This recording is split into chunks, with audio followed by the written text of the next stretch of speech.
3-point perspective. And 3-point perspective gets a little wild. You'll notice that we have a situation where we have vanishing points at different points. So I'm going to take our horizon line and we're going to bring it up.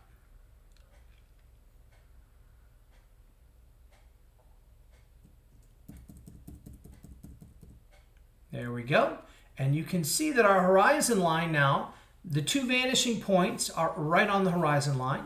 And then there's a point, a third vanishing point that is below the horizon line. Now what's interesting is you could flip this completely the opposite way so that this vanishing point, this third vanishing point, could be up above the horizon line. So it can be either above or below the horizon line, the third vanishing point. In this case, we'll make it below the horizon line. So let's make some orthogonal lines. And we can do our 3-point perspective. Okay. So here we go. We're going to start over on this side, and we're just going to draw some basic lines going across this way. We'll make some more coming this way.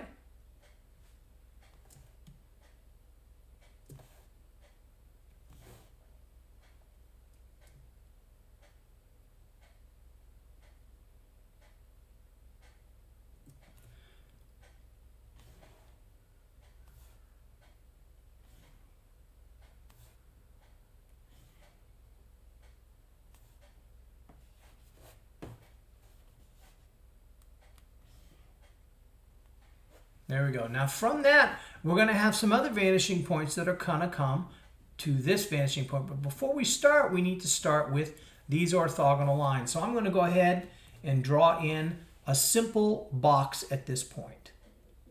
So I'm going to come in and I'm going to follow my orthogonal lines that I drew. So you can see that this line and this line go to the vanishing point on the left, and this line and this line go to the vanishing point on the right. Now what makes this different is that where the vertical lines go. In 1- and 2-point perspective, the vertical lines were 90 degrees from the horizon line.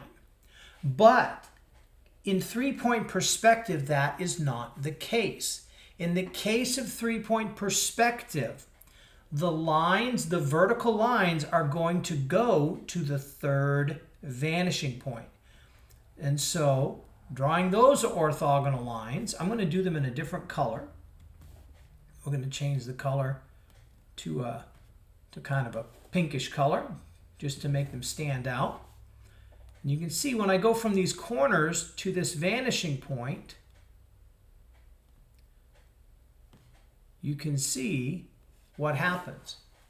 They're going to the third vanishing point. And with that third vanishing point, things get a little bit different. Now, again, going back to the other vanishing points, let me get a different color here again, get that blue back. So if the purple lines represent the sides, I have to do now, if this is the top, the black lines are the top of the box. So we'll write that down on there. So this is our top, okay? The purple represents sides 1 and side 2, but now we have to do the bottom. Well, the bottom lines would be based off of our vanishing point. So let's make some more orthogonal lines. We'll make it down here like this, and we'll come from this side and we'll come across like that. And now we can go back and we can draw our box.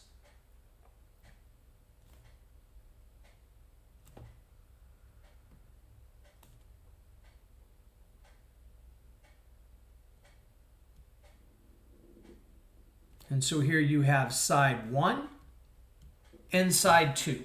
So in 3-point perspective, whoa, let me bring that back, everybody. In 3-point perspective,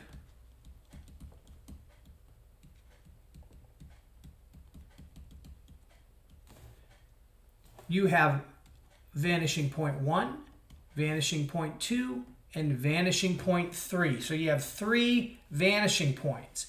And all these vanishing points are bringing us an object that is actually more realistically in creating that illusion of 3 dimensions. And so by having the 3 points, you're actually getting a very accurate depiction of an object, because the object, because we see 3-dimensionally, we have binocular vision. We see in 3 dimensions. We can see depth. We can see those things. When you draw in 3-point perspective, you're going to be getting a much more accurate depiction of an object, of whatever it is you're drawing. 2-point perspective looks great, but 3-point perspective is always going to be more accurate to what it is that you're trying to achieve. Okay? But there's an inherent problem with 3-point perspective, and that's the vanishing points are so close to the object. Like if you look at vanishing point 3 here, how close it is to the bottom of the object, and how vanishing points 1 and 2 are actually really close to the object. There's not a lot of distance from here to the vanishing points, and this way coming across to the vanishing point, there's not a lot of room. And so what invariably happens is your object starts to look a little bit distorted, almost like a fisheye lens. It can cause significant problems in the drawing where the drawing just doesn't look right. It looks a little squished. It looks a little warped. So there is a solution to this problem. Well, there's actually 2. The first solution is if you're drawing a building or an object and you're using 3-point perspective, draw very small on your paper so that your vanishing points are further away from the actual object. But if you want to draw something large on your paper in 3-point perspective, the only way to do that is if your vanishing points are off the paper. Well, there's all kinds of ways to do that. You could get a really big piece of paper and create vanishing points and use a really, really long ruler. Or you could do what we call 0-point perspective.